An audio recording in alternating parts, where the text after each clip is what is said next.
Mình để vô trong miệng cái bánh nó tan trong miệng luôn. Xin chào cô bác, anh chị và các bạn. Hôm nay mình chia sẻ thêm một món bánh ngọt từ chuối. Món bánh này thì mềm mịn rất là ngon luôn. Hôm nay mình làm bánh không có cần phải dùng lò nướng nè. Bánh làm nhanh lắm. Cô bác, anh chị và các bạn thấy thích thì cùng vào bếp làm cho gia đình thưởng thức nha. Làm cái bánh này thì nguyên liệu rất là đơn giản luôn. Ở đây mình có 200ml sữa tươi không đường, 70g đường. Mình có 2 trái chuối. 2 trái chuối này tí xíu nữa mình bóc vỏ ra, mình lấy cái phần thịt là khoảng 250g. 2 cái trứng gà, một tí xíu vani để cho cái bánh của mình nó được thơm. Thành phần nguyên liệu thì mình sẽ để bên dưới video trong phần mô tả để cho cô bác anh chị dễ chuẩn bị nha. Cái bánh này thì mình chuẩn bị là 70g đường. Thì 70g đường này thì mình sẽ cho vào trong nồi mình thắng là mình làm caramel nha. Mình chừa lại khoảng chừng 1 muỗng vậy đó. Mình chừa lại một chút gì, khoảng chừng hơn muỗng tí xíu vậy nè, để mình trộn vào trong cái phần bánh. Còn phần này thì cô bác anh chị mình thắng caramel á, mình để đường vô trong nồi thắng thì mình không có lấy muỗng hay đũa gì mình đảo hết trơn á. Mình chờ cho cái đường này nó tan ra, cái mình lắc lắc cái nồi gì nè, mình nghiêng nghiêng cái nồi gì để cho nó có cái màu caramel á, nhưng mà cũng đừng có để cho nó cháy vàng quá, nó sẽ bị đắng. Để cho nó cái đường của nó chảy ra nó có cái màu vàng cánh gián một chút xíu là được rồi. Đường nó bắt đầu tan ra hết rồi nè. Mình cứ nghiêng nghiêng cái nồi như gì cho nó vàng thêm tí xíu nữa là được rồi. Đường của mình nó có cái màu caramel gì, trong khi cái đường này nó còn hơi xanh xanh gì thì cô bác nghiêng cái nồi nha, mình nghiêng cho nó áo hết một cái xung quanh của cái nồi gì nè. Bây giờ thì mình cứ để cái nồi gì để cho nó nguội nha. Mình sẽ cho 2 trái chuối vào trong cái cối xay sinh tố, cân nguyên vỏ luôn thì cái chuối này là 300g, mình bóc vỏ ra thì còn khoảng 250g á. Rồi mình cắt ra từng miếng nhỏ nhỏ gì mình cho vào trong cối xay sinh tố, cắt nhỏ nhỏ gì cho nó dễ xay. Cô bác anh chị lựa trái chuối nó chín thì nó ngọt. Chuối hôm nay thì mình mua nó không có chín gì mấy, nó không có chín gục á, nó chín nhưng mà nó không có mềm gục. Mình thích ra cái loại chuối mà mình làm bánh này nó có cái thâm thâm ở ngoài cái vỏ thì nó mới ngon, nó mới ngọt. Chuối này thì nó vừa chín tới cho nên nó là mình thêm đường. Còn cô bác anh chị mua cái loại chuối mà nó có thâm thâm cái vỏ nó ngọt á thì mình cho ít lại đường lại nha. Đường này mình chừa lại, mình cho vào trong chuối này luôn. Rồi mình cho 2 trứng gà vô trong chuối này luôn. Trứng gà này khoảng 57g mà mình mua cái loại size nhỏ. Sữa tươi không đường mình cho vô 200ml.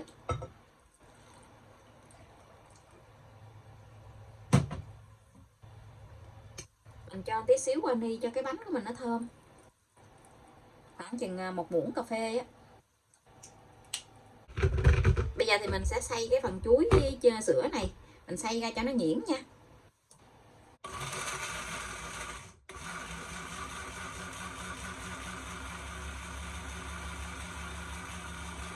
Cái cối này nó xay nhanh lắm, xay tí xíu là nó nhuyễn ra rồi, giống như mình xay sinh tố vậy đó.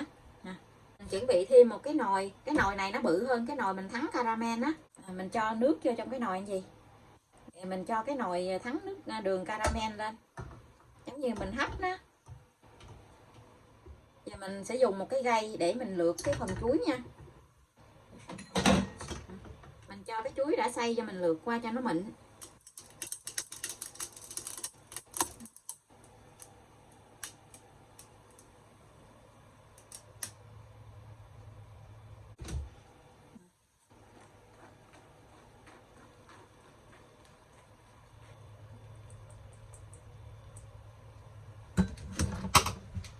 Lại gì thì cô bác dùng cái miếng giấy bạc á, mình đậy lên trên cái nồi, mình đậy 2 lớp nha. Mình đậy trước cái nồi nhỏ nè, để cho cái hơi nước nó có bốc lên đó thì nó không có bị rơi vào trong cái nồi bánh á. Xong rồi thì mình sẽ đậy thêm một lớp nữa, mình đậy luôn cái nồi lớn ở bên ngoài.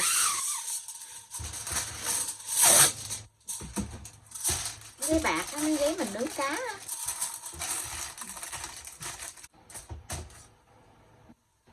Mình đậy cho nó kín lại vậy. Rồi mình sẽ cho cái nồi này lên bếp. Nước ở trong cái nồi này thì cô bác anh chị để khoảng chừng nửa nồi thôi nha.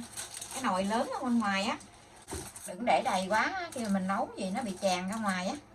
Mình thấy cái nước ở trong nồi này nó đã sôi rồi nè. Bây giờ thì mình sẽ hạ lửa nhỏ lại.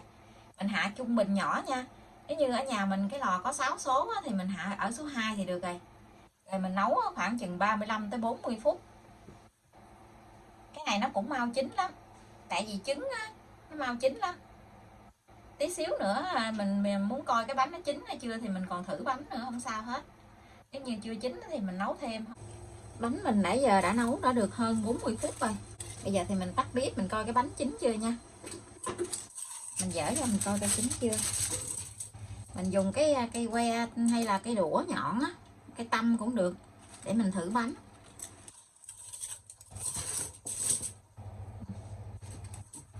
Mình đậy gì á thì cái nước cái hơi nó không có vô trong cái bánh. Wow. Thơm quá chừng thơm luôn á. Cô bác dùng cái cây tăm hoặc là cái đũa tre vậy nè, mình ghim xuống, mình ghim coi cái bánh của mình nó khô ráo chưa nè, nó khô rồi nè. Mình ghim xuống gì mà cái nước ở trong bánh nó còn tươm ra thì cái bánh của mình nó chưa chín, còn nó khô ráo gì thì nó chín rồi nè. Bây giờ thì mình sẽ nhắc xuống nha. Rất là thơm luôn á. Mình để nước nãy giờ mà nó còn chưa có khô hết nữa nè. Giờ thì mình đậy lại nha. Mình đậy lại để cho cái mặt bánh nó bị khô á. Rồi mình để cho nó nguội từ từ, để cho nó nguội hẳn rồi mình lấy ra. Cái bánh của mình bây giờ nó đã nguội rồi. Nó vẫn còn hơi ấm ấm nhưng mà mình lấy ra được. Mình lấy cái dĩa ha, mình úp lên trên cái nồi gì nè để mình lấy ra cho nó dễ. Rồi mình lật ngược trở lại.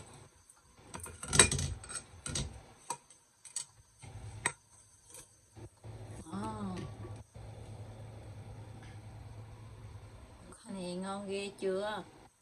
Wow, nó giống như cái bánh lăng á. Cái màu caramel của cái bánh nó rất là đẹp luôn rồi nè, mà nó cực kỳ thơm luôn, không cần phải lò nướng gì hết. Cái bánh này nó rất là nổi tiếng luôn á. Khi mình đi quán ăn á, mình thấy người ta bán á, mà mình không có biết cách làm. Bữa đi siêu thị mình mua cái miếng bánh này nè, ở trong cái hộp á, mình nhìn thấy cái thành phần nguyên liệu, cái mình làm thử, mình làm ăn ngon quá chừng luôn. Cho nên hôm nay mình chia sẻ luôn với cô bác anh chị. Bánh này á, thì mình để trong ngăn mát tủ lạnh á, mình ăn lạnh nó mới ngon. Nhưng mà bây giờ thì mình lấy ra mình cắt luôn cho cô bác anh chị xem nha. Nó vẫn còn hơi ấm ấm. Nó cực kỳ mềm luôn á. Nó giống như cái bánh răng á, nhưng mà nó thơm mùi chuối. Ngon ghê chưa. Coi nè.